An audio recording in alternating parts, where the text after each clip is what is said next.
What's up, family? How you guys doing? Oh man, hope you guys are enjoying this beautiful day. Hope you guys have a beautiful Labor Day weekend, and I hope that all is well with you and yours. And for all my brothers that have lost a loved one since 2020, before 2020, or recently, my condolences and our prayers do go out to your families, to all of your families, all over the world. Yes, and that's why I always say, why I stress the fact that when you leave the house, I hope that you're able to tend to everything that you need to tend to. And when you make it back home, if you have someone that you're living with, hug them. Take that moment to tell them how much you appreciate that they're still here. And when you lay down, give thanks to God for allowing you to spend that day with that person, because we're literally here today and gone today. We're literally on borrowed time, man. So I hope you guys have a good day, good weekend. And once again, this is Polo Go. Polo Go Vision, praise one, love one, God only. I'm Polo Go, Marco Polo, because if I say Marco, you say Polo.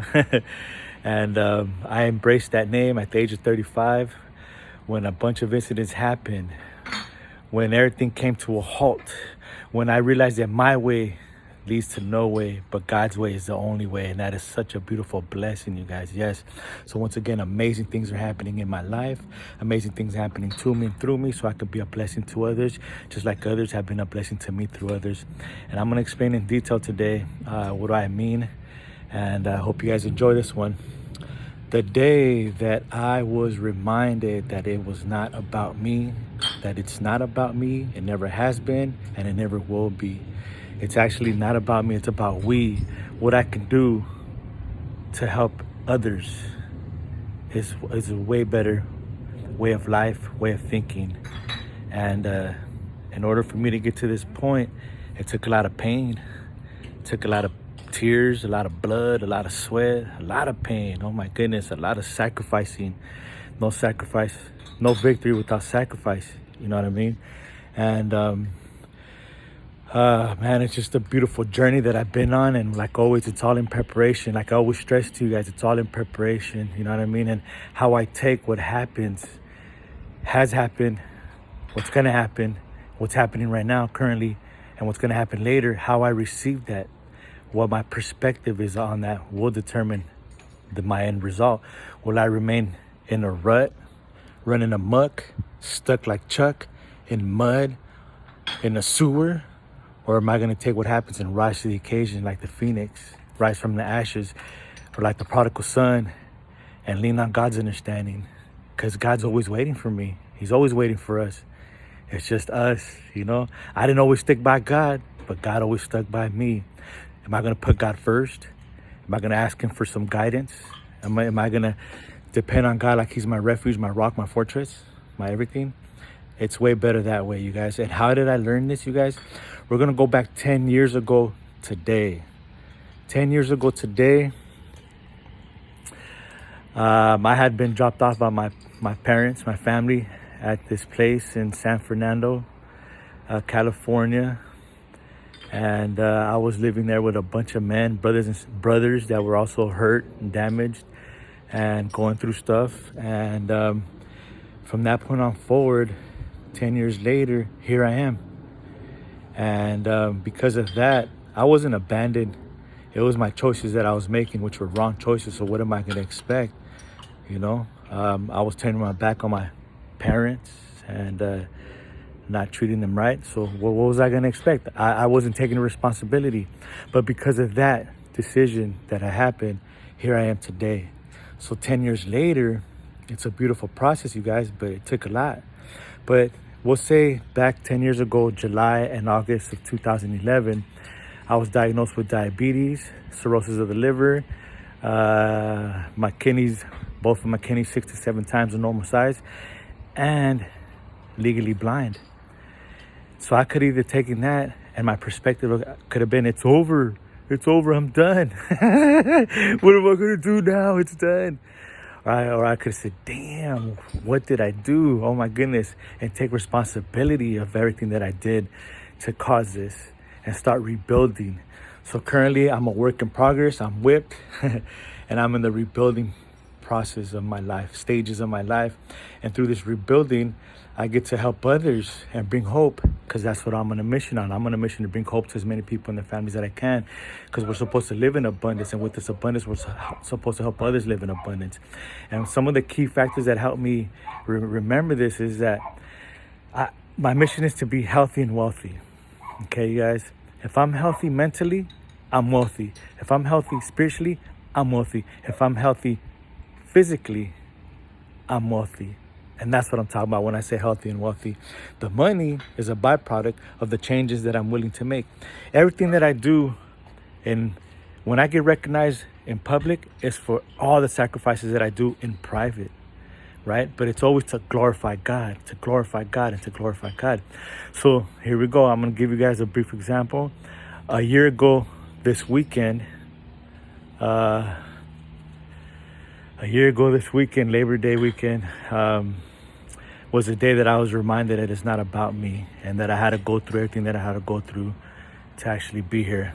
Okay, it was Labor Day weekend, and if I wasn't using a cane, if I didn't go to where I went to 10 years ago, I would have been partying hard at the beach. I would have been lost wherever, beach, wherever, some neighborhood, doesn't matter. I would have been lost, right? But that day, because of what happened 10 years ago, I was here. And me and Pops is over there. We were cleaning. We were cleaning the backyard, sweeping it, hosing it down, getting ready for a little barbecue that we were gonna have in 2020. And it was about 114 degrees. And I was telling him, "Yo, you sure you want to do this, yo?" He's like, "Yeah." I said, "All right, well, let's do this, man. Let's go at it, cause I'm here. I'm here as my parents' bodyguards. Wherever we go, I'm their bodyguards, and it's an honor, because I don't know how much longer I'm gonna have them." But on that day, it was so hot that my pops went inside, so I stayed out here sweeping and hosing stuff down. And then when he came out, he had his trunks on, and he jumped in the pool, and he was like around here. And I was actually on the phone talking to GP95, my little brother, and my pops was right here, and right here. And then all of a sudden, my pops out of nowhere says, "Marco!" And he yelled out my name. And when my dad, and he's an old school man, he's a machine, man, you guys, he's a machine. A lot of the habits and rituals that I got enforced in me is from my mom and dad, and they're hard workers. They don't stop. So I like that hard working ethic. But when he yelled out my name, I knew something was serious. So when I went over there, I said, "What's up? What's going on? Pops, Cubo, what's up, Cubo?" He said, I can't see nothing." Then I said, "Oh, snaps, this is serious." So then I got right here to the steps. I went inside and I walked them out, you guys. I walked them out. And I'm on the phone with GP95, and I took him over here, and I grabbed a chair, and I sat him down right here under the shade. And G-Pop was like, "Hey man, go get something cold and put it in the back of his neck. You never know." So I went in there, and I got some bag of cold vegetables, and I put it in the back of his neck, and right here, and he started throwing up. Well, that was the time where it's either you panic or you handle business. And I've been in preparation. I've been in the military. I did all kinds of stuff. But sober, you guys, you have a different mindset. When it's not about me, and I realize it's not about me, then it's time to put that in preparation and put into action. So, boom, I go inside, I get on the phone, I call the 911. The fire department comes, they're on their way. Me and my mom get him. We get him right here. We take him into his room, and we dress him. We dress him up. It was an opportunity for me to dress him up and get him ready, and he's on his way. They came and they took him, and right when we got to the hospital, he went straight to the operating table. The doctor said if he would have been there 15-20 minutes later, he would be dead. He had a heart attack, you guys. He had a heart attack. So everything that I went through 10 years ago was because of what I was doing, how reckless I was living, how I was living a victim mindset, and how ungrateful, unappreciative, right? But I had to go through that. I finally hit rock bottom, and the only thing I could do was get back up. And since I was in the rebuilding stages of my life, and I still am, then at that point in time, a year ago, this weekend, I was able to save my dad's life in a way. I was a vessel, because there was a time where they had to drop me off somewhere because I was killing myself physically, spiritually, and mentally, and I was unhealthy. Oh, yes. And that was my time to pay back. And what I realized then is, I don't know how much longer I'm going to have them. I don't know. I don't know how much longer I'm going to have them. I don't know. I have no clue how much longer I'm going to have my mom and dad. But what I do know is I'm going to enjoy every second and moment that I have with them now. Oh, yes. Things are going to happen in life. But shoot, I'm going to enjoy them. I'm going to enjoy them. Because that's how it is. It's not about me, but it's about we. And I'm only a spoke in the wheel. I have many spokes in the wheel. Part of this world, part of this community, part of my family. And I love that. And I got more to share with you guys. But just right here to tell you guys that it's amazing how God works. Hey, Pop.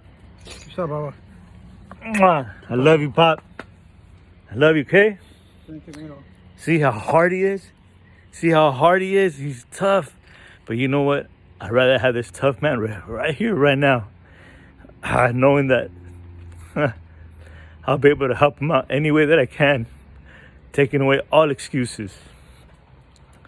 The reason why they gave me a cane is so I don't ever forget from where I came from. And when God on my side, nothing can stop me. Let's get this done, you guys. 5, 4, 3, 2, 1. Let's go. Let's go, champs. Let's go, champs. Let's go, champs. Rock and roll, baby. Rock and roll.